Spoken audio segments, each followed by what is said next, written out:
Hi friends, thanks for joining me. It's Morag here, and today I shall be using the fantastic July kits, and they are jam-packed with beautiful tropical colours, leaves, flowers, all my favourite things for summer. And today I am going to be using the magicals from the colour kit to create some tropical leaves to complement my layout. So in the colour kit this month we've had 3 pots of magicals, and if you've never used them before, they are mica powders that have little elements in there, so they actually have not just the one colour, they've got like a mix or a little sprinkle of other colours in there. And in the kit we had a beautiful teal, hot pink and kind of a golden yellow. And I've mixed the blue and the yellow together to make this beautiful green colour. Now I did practice this technique several times, so whatever combination you come up with, it will probably be always unique. And by adding one or more of the other colours, you will of course get slightly different tones, which I really love.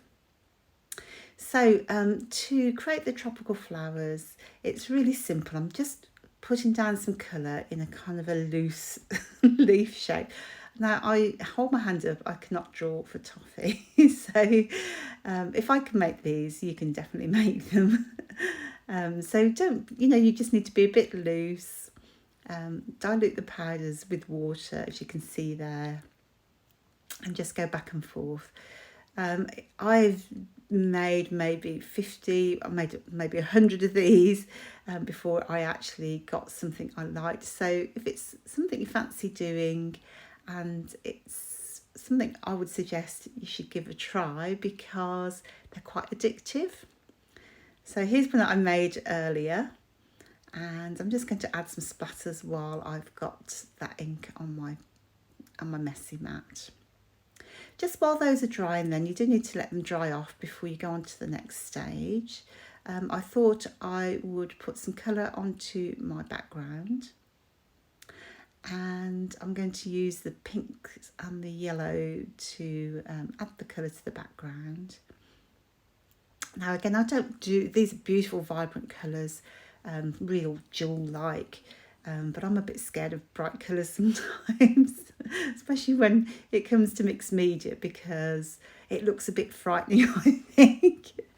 So actually I should, really kind of embrace it, because I love it when it's bright underneath, and just really helps the layout to pop. But I just kind of get a bit scared. And when I look at this now, I'm thinking, wow, that does look really kind of scary to me. But then I forget, actually, you cover up a lot of it anyway. And it's nice to have that deep colour behind your embellishments, your papers and photos, because it just really is eye-catching, especially when you see it on Instagram and so on. So if you are a bit like me and steer away from bright colours, do give it a go, because actually I love how this turned out, and I might have abandoned it if I wasn't brave enough. So I really, as I say, love how it turned out. So with the magicals, as I say, I've used a coffee stirrer just to put some on my messy mat, and then just used water spray to dilute them into a kind of a paint. And because they're translucent, they really look beautiful.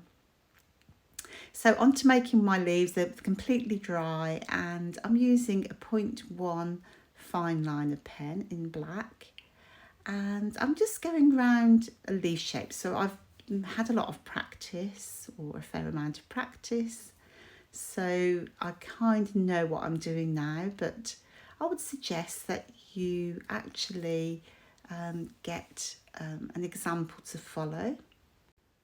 So I'm just going in and out, like one of those kind of tropical leaves that you see. And I find that it's nice to be uneven, because these are supposed to be very casual leaves, not precise fine artwork.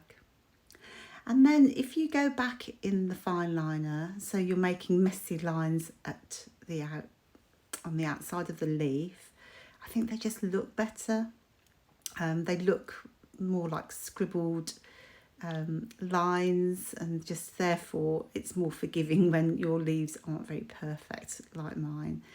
They just look so much better once you've actually gone to the next few stages.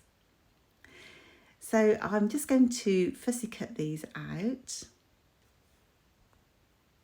and I'm just I'll go around the outside, and then I will cut out some of those inside elements, just where I feel, and you can always redraw lines if you feel like it doesn't look good or you need more cut out elements. As I say, I just find with this, the kind of the messier it looks, the better it looks. But we'll see. So just take your time cutting those elements out. So I think that's nice when you've got some white space, when you've got different layers of colour, and you can really kind of personalise these. So I'm just going to add a little bit more ink in the corners there, just because there wasn't enough white space on those. Now I'm going to do a different sort of leaf here, and I think these are like banana leaves, so more tall and kind of rectangular shape, as you can see the vellum example I've got above. And that's just a case of going in and out. So actually these ones are very, very easy to do, because you just make inward strokes every now and then. And again, by making them messy, they look better. I have had so much fun making leaves recently. I have a nice little pack that I've collected. And if you have a little session making these, then you can use them at any time to enhance your layout. So they're a lot of fun. So I do urge you to give it a try.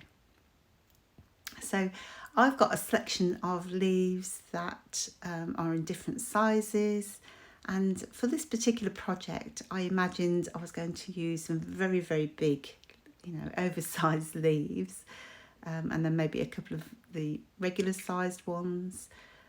However, I think in the end I just go with the one very large, one kind of large, and then several of the small ones. I forgot to say actually earlier, the paper that I was using to make the leaves is just watercolour paper. You don't need anything fancy. It is very thick though, the paper that I have, maybe 400 GSM or something. And something a bit thinner would be easier to work with. You'll see later that when I'm trying to give the leaves some shape, I really have to kind of work them to because they're so thick, which is fantastic for some projects. So depending on what you're doing, just check out some nice watercolour paper that can take a fair amount of water and ink. So onto the layout then. This bit's the easy bit, should be. As you can see in the July kits, we have so many options in terms of different textures. We have beautiful chipboard die cuts, of course. I love the vellum elements, which I think I've said, every time we've spoken. So I don't know if you saw my previous videos, but there are vellum leaves in the embellishment kit, which are just fantastic. So whilst I think about it, those are dry. I'm just going to add some white splatters to those leaves. And again, these elements just kind of notch up your leaves a little bit, because they just look, I don't know, they just look more exciting or more interesting, I don't know. I use a gloss spray, a white gloss spray, a Dina Wakley white gloss spray, but of course you could use diluted acrylic ink. It's just, I found this gloss spray, I like it a lot, so I just use that until it runs out. So I'm going to just position a frame below my photo, and I'm going to cluster those beautiful vellum leaves. I'm kind of rationing myself because I don't have many left. I've gone to town using those on various projects. There were a lot of leaves in the embellishment kit, but I have used a lot. And I'm going to cluster my DIY leaves at the bottom and mix in some of the pretty vellum leaves as well. And of course I'm going to cluster the flowers from the main kit and just layer all those up together basically. So I think the July kits have just been stunning. I've made a mini book from the July kits, as well as this is my third layout. And how fantastic is that? It just keeps going on, and I've still got heaps left, so I've still got more layouts to do. We're taking a late summer holiday this year, so we won't be going till September, so I need to save some for my summer holidays. But of course my August kit has just arrived, so I'm really looking forward to using that too.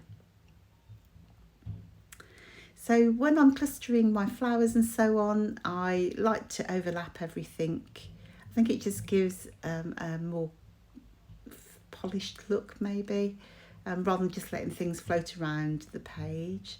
So don't be afraid to overlap things, just to really give it that polished look, as I say. For my flowers, I did cut between the petals just so that I could bend those. I think it's very obvious from what you can see here, but I like to give things a bit of dimension. So the Good Vibes came with those vellum leaves again in the embellishment kit. I'm using Nuvo Deluxe glue, which dries clear, so it's really been successful at sticking down those leaves without leaving those ugly marks. But just to be safe, I did apply the glue behind the Good Vibes only piece, just in case it did show through. So I'm really liking how that looks, except for that leaf at the top. It just looks like a weird shape. So I'm just going to push it down a little bit. So just when you think you're finished, you have to kind of make an adjustment.